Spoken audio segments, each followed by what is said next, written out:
দেশে পরিস্থিতি ভালো না, দিন অবস্থাটা দেশে একটা ভালো না।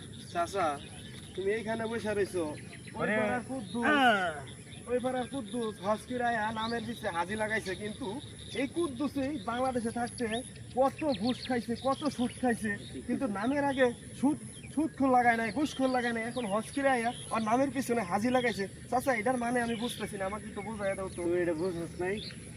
আরে বাবা বুঝবি না, বুঝবি, বড় হইলে বুঝবি। এটা হইলো নামের আগে একটা টাইটেল, টাইটেল লাগাইলো, ওটা পরে বুঝবি। ও এটা নামের আগে টাইটেল লাগাইছে, কিন্তু সুদখোর যখন আসলে তখন তো সুদখোর লাগায় নাই।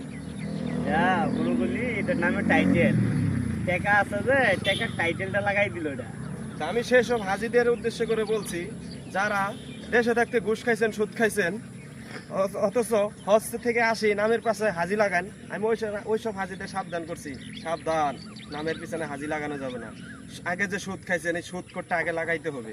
ভাতিজার কথা একমত সবাই।